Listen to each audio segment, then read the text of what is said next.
तो हेलो प्यारे बच्चों, आप सभी का स्वागत है एक लर्निंग हब में। आज क्लास 9th का बैच आया है।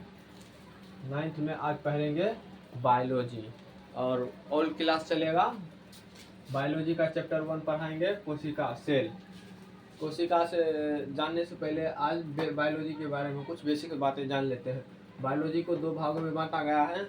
बायोलॉजी, बायो का मतलब होता है सजीव और लॉजी का मतलब होता है अध्ययन।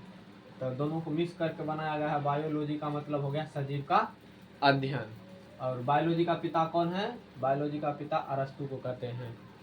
क्या किसको कहते हैं बायोलॉजी का पिता? अरस्तु। बायोलॉजी का पिता अरस्तु। और बायोलॉजी को दो भागों में बांटा गया है, और मतलब इसको दो भागों में करके पढ़ा जाता है, बॉटनी एंड जूलॉजी। बॉटनी में मतलब हो गया वनस्पति विज्ञान, जूलॉजी जंतु विज्ञान।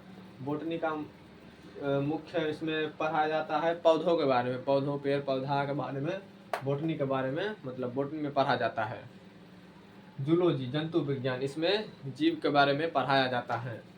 बॉटनी वनस्पति विज्ञान, इसमें पेड़ पौधा जितने भी प्रकार के पेड़ पौधे होते हैं ये सब बॉटनी के अंदर आ जाते हैं। और जीव जंतु कीड़े मकोड़े ये सब आ जाते हैं जूलॉजी के अंदर। इसका बॉटनी का जनक कौन है? वनस्पति विज्ञान का जनक, वनस्पति विज्ञान का जनक है थियोफ्रेस्टस। कौन है? थियोफ्रेस्टस। और फिर जूलॉजी का जनक कौन है? अरस्तु। इनका भी अरस्तु ही है, और इनका बायोलॉजी का भी जनक अरस्तु और जंतु विज्ञान का भी जनक अरस्तु। समझ गए? बेसिक बात है।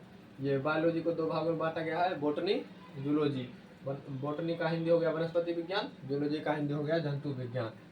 वनस्पति विज्ञान का तो आप जान गए हैं पिता थियोफ्रेस्टस, जंतु विज्ञान का पिता अरस्तु।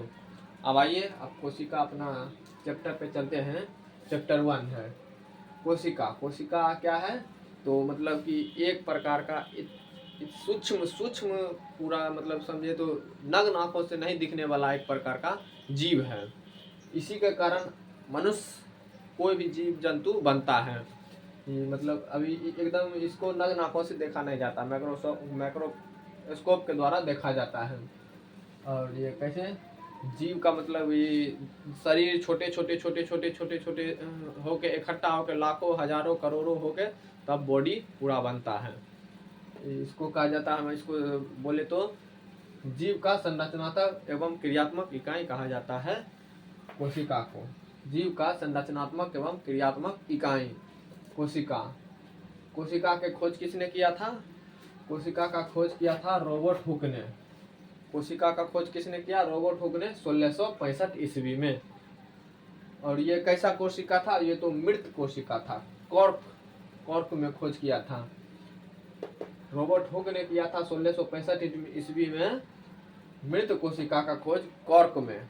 और उसके बाद ल्यूवेनहॉक ने जीवित कोशिका का खोज किया। उसके बाद ल्यूवेनहॉक ने जीवित कोशिका का खोज किया 1674 ईस्वी में। ये जीवित कोशिका था। और इसमें कौन सी कोशिका था? बैक्टीरिया, जीवाणु मतलब बैक्टीरिया में खोज किया है ल्यूवेनहॉक ने। और ये रॉबर्ट हुक ने क्यों खोज किया? कॉर्क। ये था मृत कोशिका, ये हो गया जीवित कोशिका का खोज। 1674 ईस्वी में जीवित कोशिका का खोज हो चुका था।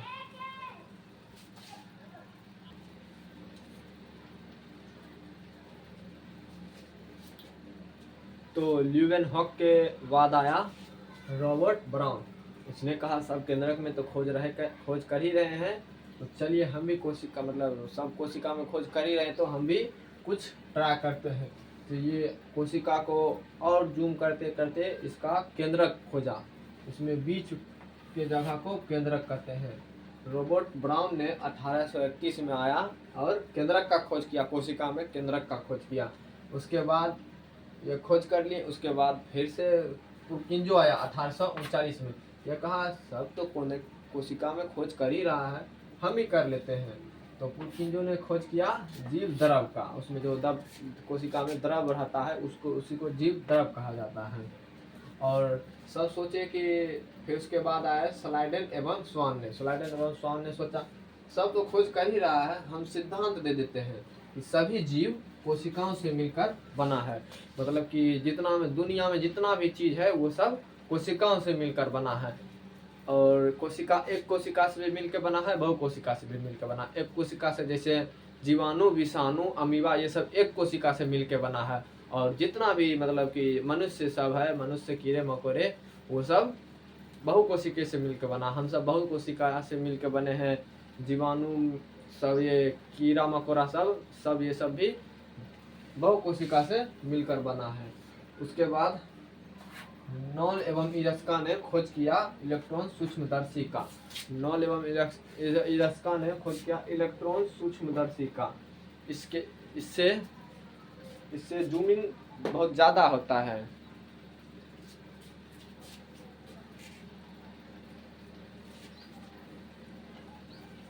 कोशिका बहुत सारे पढ़ लिए।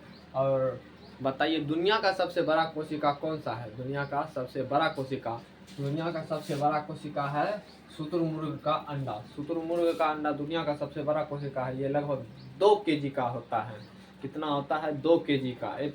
मतलब शुतुरमुर्ग का अंडा सबसे बड़ा होता है। दुनिया का सबसे बड़ा कोशिका शुतुरमुर्ग का अंडा। अब दुनिया का सबसे छोटा कोशिका कौन सा है ये बताइए। दुनिया का सबसे छोटा कोशिका, तो दुनिया का सबसे छोटा कोशिका है माइक्रोप्लाज्मा गैलसेप्टिकम।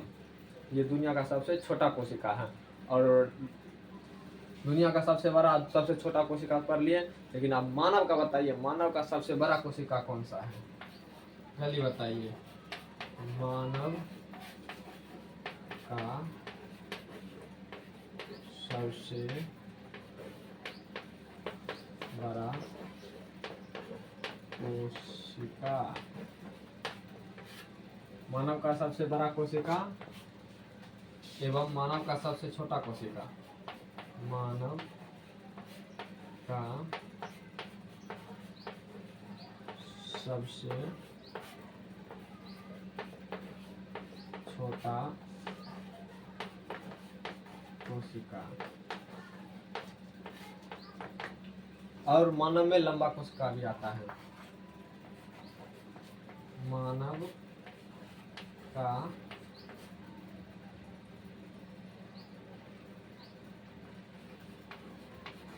सबसे लंबा कोशिका।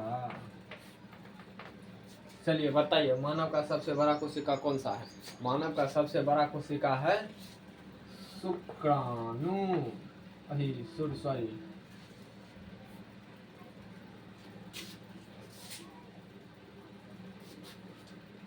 मानव का सबसे बड़ा कोशिका है अंडाणु।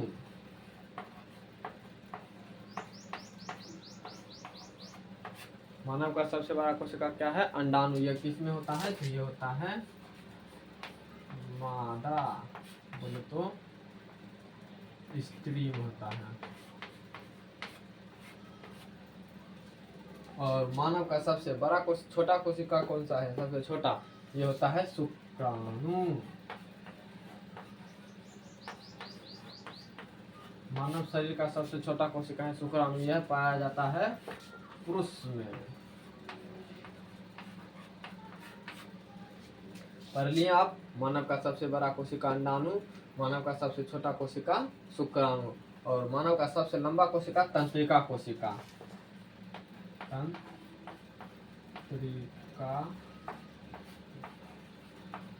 कोशिका, मानव का सबसे लंबा कोशिका तंत्रिका कोशिका।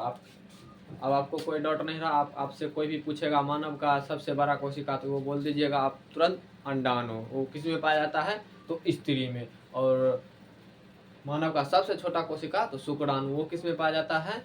तो वो मानव मतलब पुरुष में पाया जाता है। लंबा कोशिका तो तंत्रिका कोशिका।